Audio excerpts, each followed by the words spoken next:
So let's get started with this crouch morph.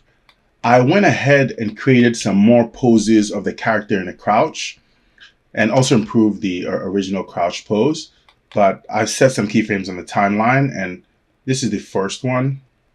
This is the character is coming down into this basic crouch pose. And next I have an actual more believable crouched pose where the character is on the ball of her feet. There. And the last one is just to test what the final sculpting looks like. So it's of a crouched pose, but with the legs closed. All right. So this, whatever I sculpt needs to work on every imaginable crouched pose.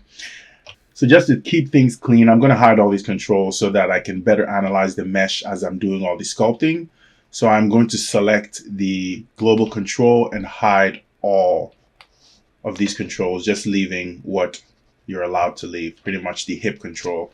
And I'll just use the period key and the comma key to cycle between these poses and see what they look like. All right, so next, I want to analyze reference of crouches. So I want to use that as an opportunity to warn you about what you're about to see on the screen. You're going to see some images that you might consider not safe for work. It's going to be a lot of images of women crouched. So if you think that this is not something you want on your screen, I'm going to give you a short intermission before I transition to those images so we can do an analysis. So if you are at work and you don't want these images on your screen, it's probably a good idea to check out now. I will point out that the images have been covered to some degree, just so what is relevant is being shown. They're not naked pictures of people, but they are pictures of people in bikinis and small shorts that expose the legs so that we can see what sculpt work needs to be done or what we're trying to mimic. All right, so I'm going to give you the short intermission and be ready to see a Photoshop spread of crouched poses.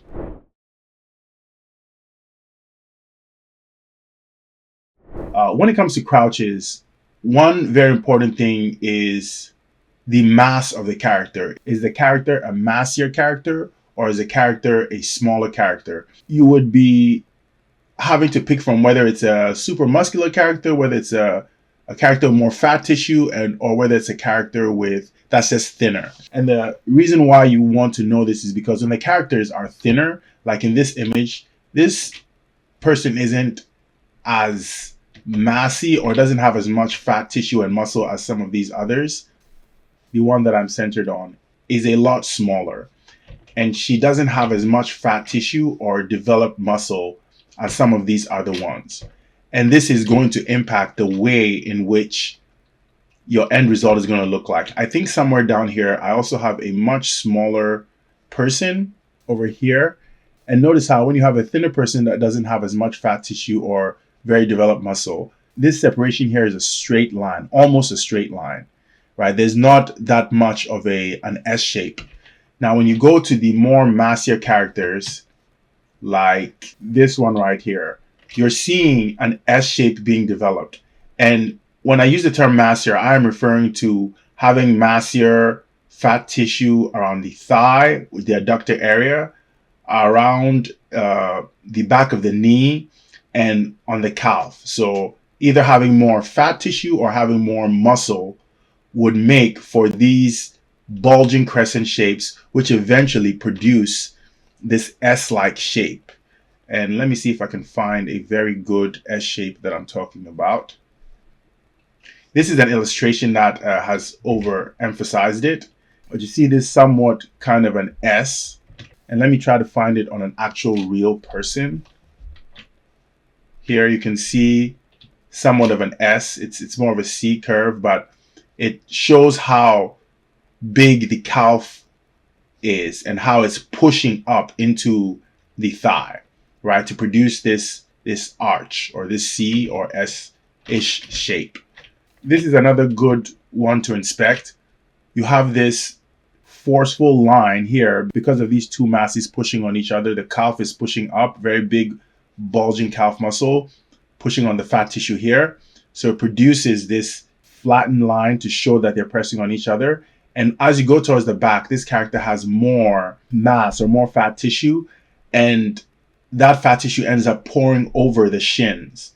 So then it is producing this kind of two C shapes, but that is for the most part where you're going to see these S-like shapes or these arched shapes. And then when the person is very small and they don't have that much tissue or muscle, it's a little bit straighter. But one thing you will notice is that in these images where it's an illustration, they're actually pushing the S shape because it's more attractive, right? An S design feels better.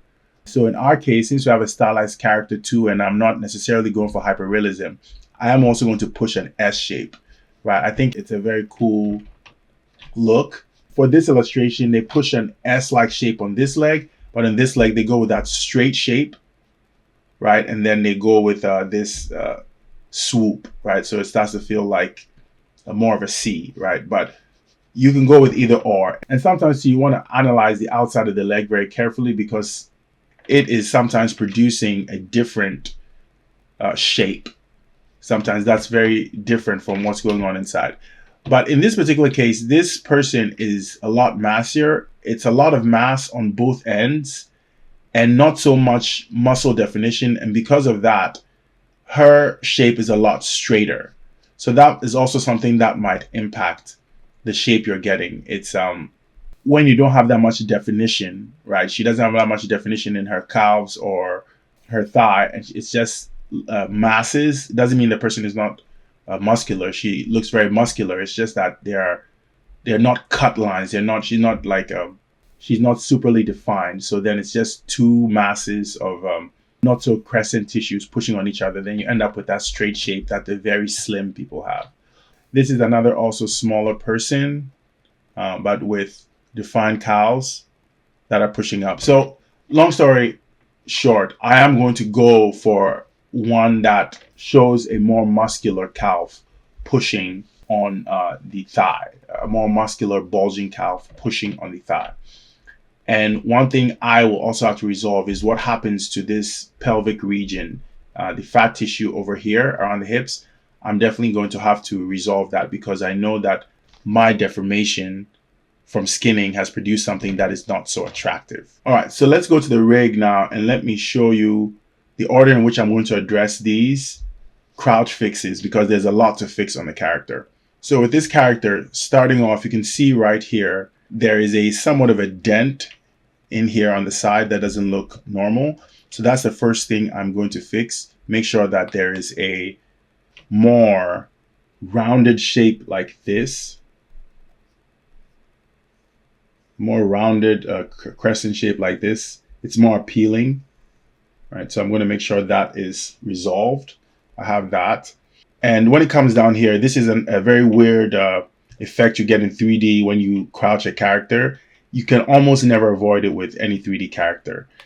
But it's important to show that there is squashing happening and that there is a spreading happening, tissue flattening out. So on this backside here, I have to make sure that I show that this gluteal tissue is flattening out like this, like it's flattening out to make a mass that's colliding with the shins.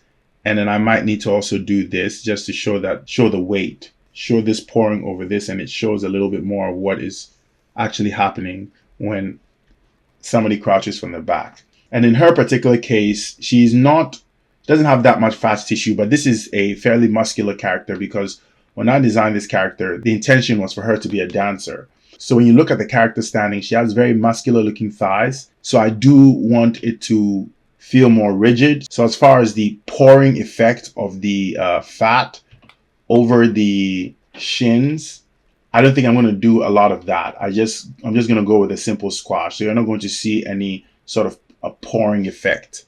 And by that, I mean, you're not going to see this. You're not going to see a sort of collision here and then sort of like pouring. Like that would happen if the person was really massy, right? Like this. We're not going for that, right? We're going for something that shows more definition.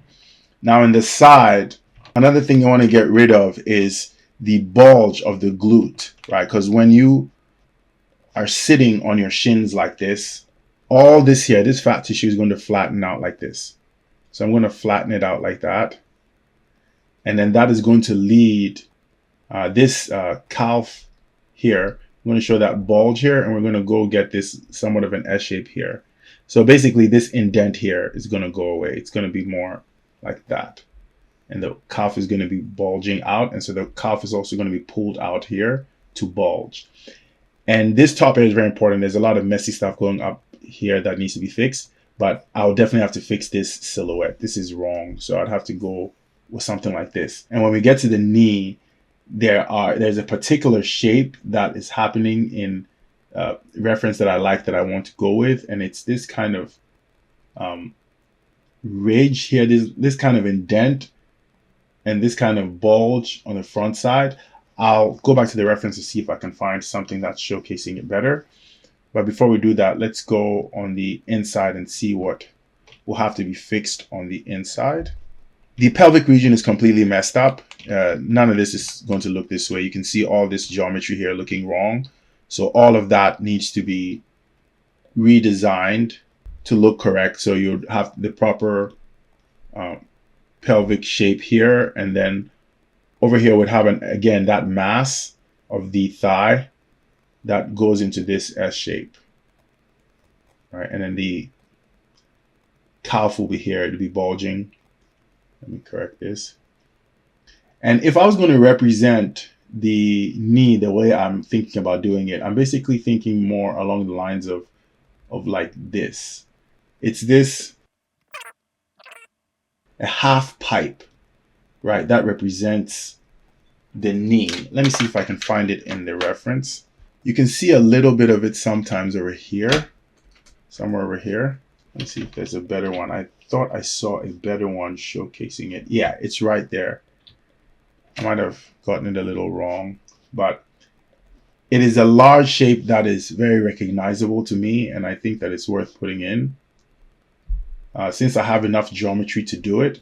But it feels like a half pipe like this, right? And it's like that, right? And I want to do that, so it covers a much more larger region than I sketched. So it's kind of like that, right? And I see it a handful of times, and it just looks like an easy one, an easy shape to get in there to make it a recognizable knee. As a matter of fact, this is it again. Well, this is it a handful of times from the side and the front. This sort of like half pipe